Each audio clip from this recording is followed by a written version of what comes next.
এই তো আমি ডাল ভিজিয়ে নিয়েছি আমি আর আজকে রেসিপি করার জন্য। এখানে আমি মেজারমেন্ট কাপে 1 কাপ নিয়েছি মুগের ডাল, আর 1 কাপ নিয়েছি আমি মশারির ডাল। দুটা মিলে আমি সকালে ভিজিয়ে রেখেছি। সেটা এখন আমার নরম হয়ে গেছে অনেক। এটা আমি বেটে নিব। আপনারা চাইলে এটা ব্লেন্ডার করে নিতে পারেন। এখানে আমি কিছু আলু নিয়েছি কয়েকটা, এটা আমি কুচি কুচি করে কেটে এটা আমি ব্লেন্ড করে নেব। আমি প্রথমে দিয়ে দেবো মেজারমেন্ট কাপের 1 কাপ চাউলের গুঁড়া,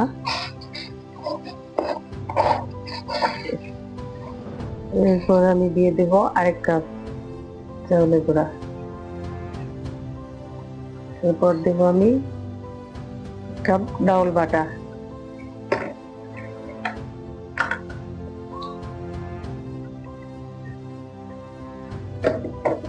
এরপর দিয়ে দেব আগে থেকে পেস্ট করে রাখা আলু,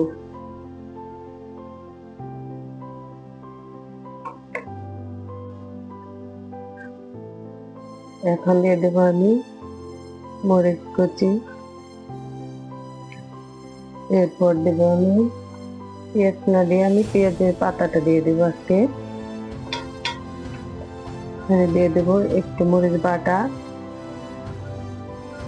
দিয়ে দিচ্ছি আদা বাটা, দিয়ে দিচ্ছি রসুন বাটা, এরপর দিয়ে দিচ্ছি একটু গোলমরিচের এলাচের দারচিনির গুঁড়া, এলাচের গুঁড়া, এরপর দিয়ে দিচ্ছি আমি লবণ,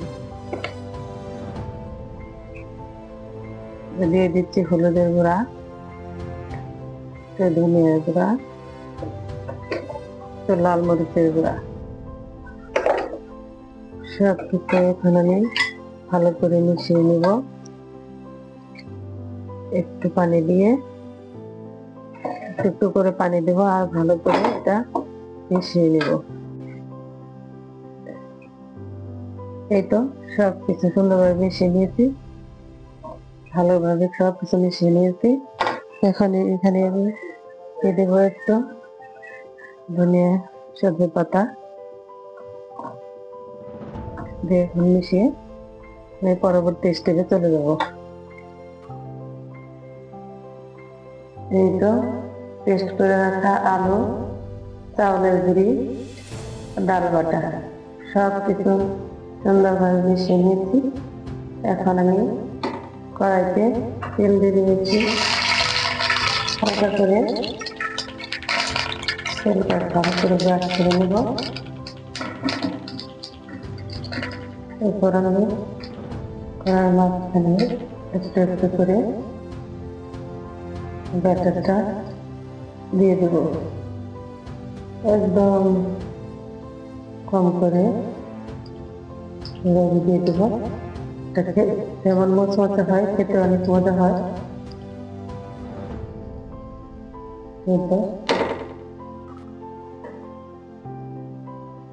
পাশ হয়ে গেছে, এখন আমি উল্টে দিব।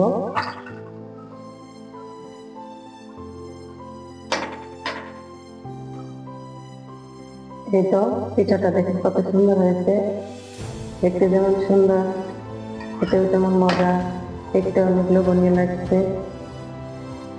এ পর্যায়ে পিঠাটা হয়ে গেছে, এখন আমি নামিয়ে নিব। এটা একটা শুরু করে আমি কড়াইতে আর একটু তেল দেব, তেলটা ব্রাশ করে নিয়ে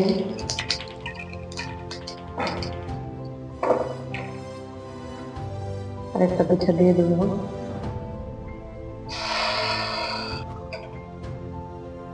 এই তো এই পাশটা হয়ে গেছে, এখন আমি উল্টে দিব। এই তো এইভাবে করে একে একে সবগুলা পিঠা আমি ভেজে নেব। আপনাদের দেখার সুবিধা আছে, দুটি পিঠা আমি দেখিয়ে দিলাম। এই তো একে একে আমার সবগুলা পিঠা বানানো হয়ে গেছে। এটা বিকেলের নাস্তায় চা খেতে খেতে অনেক মজা করে খাওয়া যায়। এটা দেখতে যেমন সুন্দর, খেতে অনেক মজা। দেখেন কত সুন্দর হয়েছে দেখতে, অনেক লোভনীয়।